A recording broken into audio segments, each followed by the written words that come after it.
बिस्मिल्लाहिर्रहमानिर्रहीम अस्सलाम वालेकुम। अम्मारा फूड एफ में आज हम आपके लिए लेकर आए हैं चिकन वेजिटेबल सूप। हम आपको बताएंगे कि चिकन वेजिटेबल सूप को बेहतरीन रेस्टोरेंट वाला टेस्ट कैसे दिया जाता है। वो कौन सी चीज़ें और कौन सी इंग्रेडिएंट्स हैं जिनकी वजह से चिकन सूप रेस्टोरेंट्स वालों का इतना सॉफ्ट और इतना अच्छा वाला होता है और चिकन भी बहुत अच्छे से मैरिनेटेड होता है। तो चलिए चलते हैं रेसिपी की तरफ। और सबसे पहले आप मेरे चिकन को देख सकते हैं कि कितने अच्छे से मैंने क्यूब्स की फॉर्म में इसको काटा हुआ है। अगर आप फ्रेश चिकन लेके आते हैं और इसको इस तरह से क्यूब्स की फॉर्म में काटने की कोशिश करेंगे तो ये बिल्कुल भी नहीं कटेगा, ठीक है। आपने इसको पहले एक दिन के लिए फ्रीज कर देना है और उसके बाद उसको निकाल के काटना है तो ये बिल्कुल ऐसे ही क्यूब्स कटेंगे।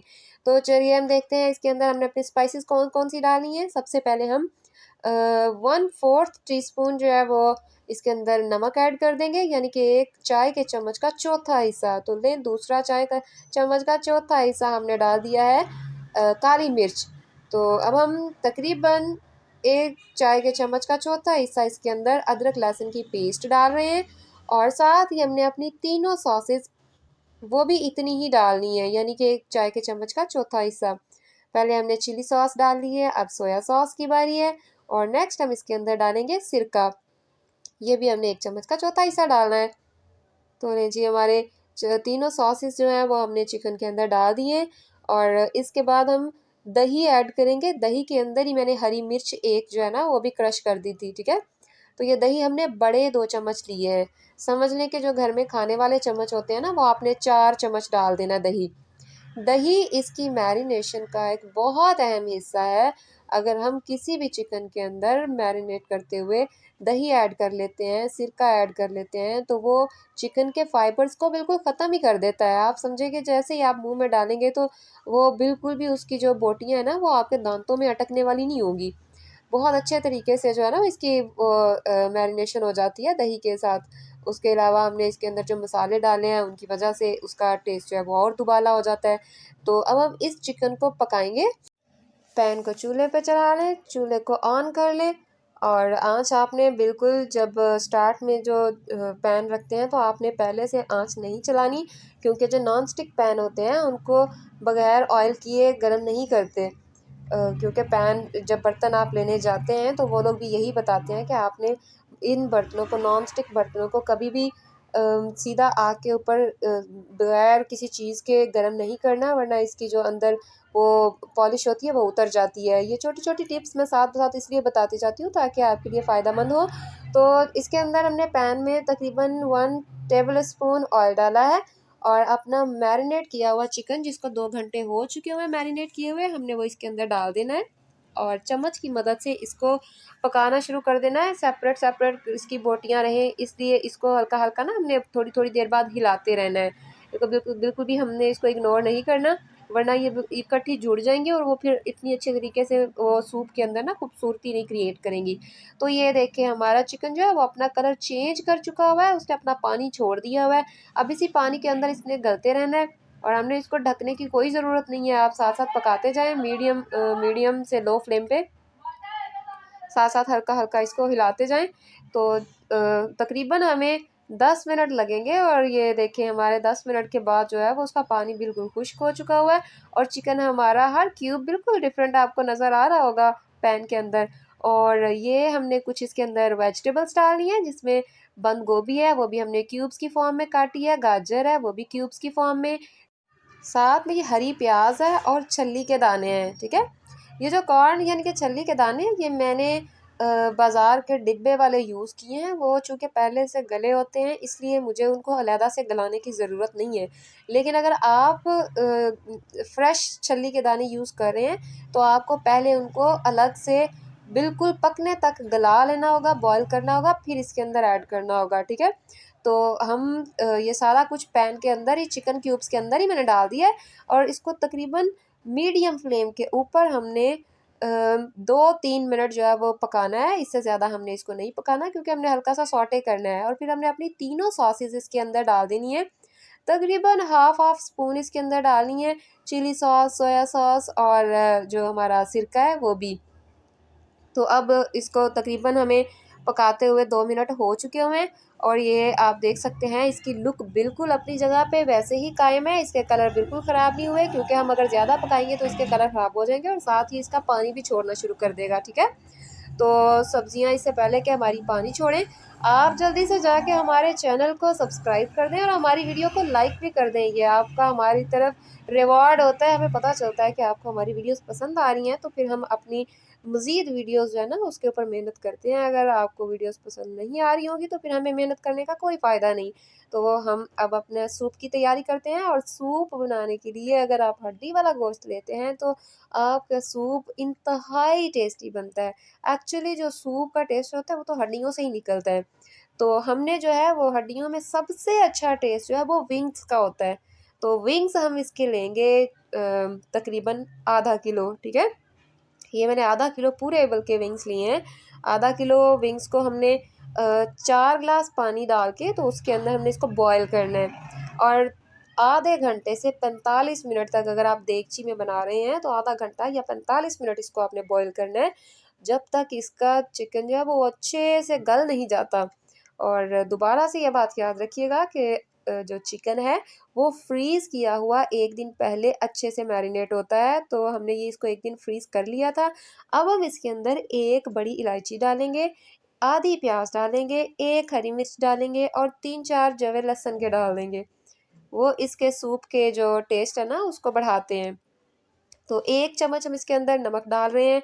नमक आपने हस्बे ज़ायक़ा डालना है। नमक के बारे में आप कभी भी हम पे रिलाई मत कीजिएगा, क्योंकि नमक की वजह से अक्सर लोगों को बीपी का इशू रहता है, तो इसलिए हम जो है ना वो नमक बहुत कम खाते हैं।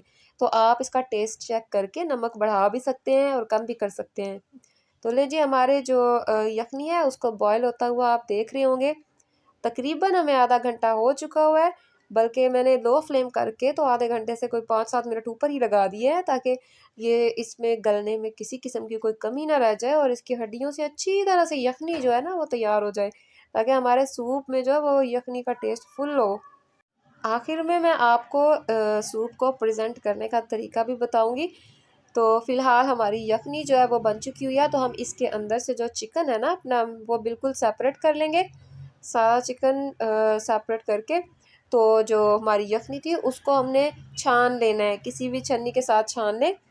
तो जो हमारे अंदर जो चीज़ें हमने डाली थी उनको हमने छान के साइड पे कर लेना है, क्योंकि उसकी अब हमें ज़रूरत नहीं है, उसका सारा असर जो है वो यखनी के अंदर निकल चुका हुआ है। तो इसको अब हम फेंक देंगे। तो हमारी जो ये यखनी तैयार हुई है इसको हम अब सूप की शक्ल देने शुरू करेंगे। तो अब आप देख रहे हैं कि यखनी के अंदर सूप की शक्ल देने के लिए हम कुछ मसाला जात मज़ीद इसके अंदर ऐड करेंगे, क्योंकि हमने सब्ज़ी के हिस्से के मसाले अलहदा डाल लिए थे और चिकन दूसरा जो क्यूब्स थे उसके हिस्से के अलहदा डाल लिए थे। तो ये अब हमने इसके अंदर काली मिर्च ऐड की है। ठीक है, काली मिर्च तकरीबन हमने 1 चम्मच ऐड कर दिया है, 1 चाय का चम्मच। और यखनी जो कि थोड़ी कम होती है तो उसको हमने सूप ज़्यादा बनाना है, तो हम इसके अंदर तकरीबन 2 ग्लास पानी और ऐड कर लेंगे। तो उसको ऐड करने के बाद हमने बॉयल आने तक का वेट करना है। तो देखिए हमने बॉयल आने तक वेट किया, अब ये बॉयल हो चुका हुआ है। तो हम इसके अंदर जो हमने अपना चिकन के पीसेस वो अलहदा निकाले थे ना उसके रेशे करके तो वो इसके अंदर डाल देना है। ठीक है, देखिए हमने बिल्कुल उसको श्रेड कर लिया हुआ है, उसके रेशे रेशे अलग कर लिए हुए हैं, बोन्स को हमने फेंक दिया हुआ है। फिर हमने जो चिकन क्यूब्स और वेजिटेबल सॉटे की थी वो भी हम इसके अंदर ऐड कर देंगे, और इसको तकरीबन हम 2-3 मिनट पकाएंगे। तो जब इसके पकने के बाद इसमें भी हल्का हल्का बॉयल आने लग जाएगा तो हमें पता चल जाएगा कि अब हमारा सूप जो है वो रेडी है, कि अब उसके अंदर अंडा फेंट के डाल दिया जाए। तो फ़िलहाल हम इसको ना 2 मिनट ढकेंगे, तो फिर ही हमें पता चलेगा कि ये बॉयल हो रहा है, क्योंकि अभी बॉयल नहीं हुआ तो हम इसके अंदर अंडा डालने वाली गलती हरगिज़ नहीं करेंगे। ये आप लोग भी याद रखिएगा कि अगर ठंडे के अंदर अगर आप अंडा डाल देंगे तो वो बिल्कुल इकट्ठा होकर एक ही जगह जम जाएगा। हमने इसके बॉयल का वेट करना है, और जो ही हमें अंदर बॉयल होता हुआ नज़र आएगा तो हमने अपना अंडा जो है वो फेंट के साइड पे रखा हुआ है। तो आहिस्ता आहिस्ता अंडे को अंदर डालेंगे, इकट्ठा अंदर नहीं डालेंगे वरना वो एक ही जगह पे जम जाएगा। आप देखें मैं साथ साथ अंडा डालती जाऊंगी और साथ साथ ही चम्मच हिलाती जाऊंगी ताकि अंडा एक जगह पे ना जमे। आपने भी बिल्कुल इसी तरह से इसको मिक्स करना है। आहिस्ता आहिस्ता अंडा डालते जाएंगे, साथ साथ चम्मच हिलाते जाएंगे और आप देखेंगे ये कितनी खूबसूरत लुक आएगी। ये देखिए साथ साथ ही किस तरह से ना अंडे के वो छोटे छोटे पीसेस बनने लग गए हैं, जिस तरह से चिकन के रेशे होते हैं बिल्कुल वैसे ही ये अंडा बिल्कुल इसके अंदर जा चुका है। और आपको पता है अंडे की स्मेल आती है अगर आप अंडे को अच्छे तरह से नहीं पकाते तो आपने जब अंडा डाल लेना उसके बाद कम अज़ कम भी इसको 4 से 5 मिनट मीडियम फ्लेम के ऊपर कुक करना है, पकाना है इसको फुली अच्छे तरीके से, चम्मच हिलाना है उसके अंदर ताकि ये जुड़े ना। और ये देखिए तकरीबन हमें 5 मिनट हो चुके हुए हैं। अच्छा मैं आपको बताती चलूँ कि ये जो हमने इसके अंदर छल्ली के दाने डाले हैं ना और इसके अलावा ये जो हरी प्याज डाली है, ये बिल्कुल ऑप्शनल है। अगर आप ये नहीं भी डालेंगे तो आपका सूप तैयार सही हो जाएगा। ये सिर्फ़ इसके जो टेस्ट है ना उसको इंक्रीज़ करने के लिए डाला जाता है, ठीक है। तो ये अब हम कॉर्नफ्लोर डालेंगे इसके अंदर। कॉर्नफ्लोर तकरीबन हमने 4 चम्मच लिया है और इसको थोड़े से पानी के अंदर हमने मिक्स किया है। और मिक्स करने के बाद आप देखिए कि आहिस्ता आहिस्ता मैं उसके अंदर ऐड करती जा रही हूँ और साथ साथ चम्मच हिलाती जा रही हूँ। इससे हमें पता चलेगा कि ये कितना गाढ़ा हो रहा है और कितना गाढ़ा हमने मज़ीद करना है। जब थोड़ा-सा पतला रह जाएगा हमने तभी छोड़ देना है, क्योंकि पकाते-पकाते ये मज़ीद गाढ़ा हो जाता है। तो आप देख सकते हैं कि ये हम लोग इसको साथ-साथ पकाते जा रहे हैं। तकरीबन हमें 4-5 मिनट इसको मज़ीद पकाना है। 5 मिनट तो लाज़मी दें ताकि कॉर्नफ्लोर जो है ना वो अच्छी तरह से पक जाए। तो हमारा कॉर्नफ्लोर जो है वो पक चुका हुआ है, 5 मिनट हो चुके हुए हैं। अब हमने हरी प्याज़ थोड़ी-सी अलग रखी हुई थी ताकि एंड पे इसके कलर को मज़ीद अच्छा कंट्रास्ट करने के लिए इसके अंदर ऐड किया जाए और टेस्ट भी अच्छा डेवलप करने के लिए। तो ले जी सूप हमारे आखिरी मरहल में पहुँच चुका है। अब हम अपनी तीनों सॉसेस सूप के हिस्से की दोबारा से इसके अंदर डालेंगे। हाफ़ टी स्पून हमने यानी आधा चाय का चम्मच सोया सॉस डाल दिए और हाफ़ टी स्पून ही हम इसमें चिली सॉस डालेंगे और हाफ़ टी स्पून ही सिरका डालेंगे। और ये भी ऑप्शनल है, अगर आप सूप के अंदर ये अभी फ़िलहाल नहीं डालना चाहते तो बेशक ना डालें। आप सूप के साथ ही जिस तरह अभी मैं दिखाऊंगी आपको एंड पे, आपने अलग कोलियों के अंदर डाल के ना तो वो अलहदा से पेश कर दें, वो ज़्यादा बेहतर रहता है ताकि अपने टेस्ट के अकॉर्डिंग जिसका जितना दिल है वो सॉसेस ऐड कर ले, ठीक है। तो ये देखिए माशाल्लाह कितनी अच्छी लुक है हमारे सूप की। तो आप भी ज़रूर बनाइएगा और हमें बताइएगा कि आपको सूप कैसा लगा और आपका सूप कैसा बना, ठीक है। अभी जी हमें जी दीजिए इजाज़त, नेक्स्ट वीडियो के साथ मिलेंगे। अल्लाह हाफ़िज़।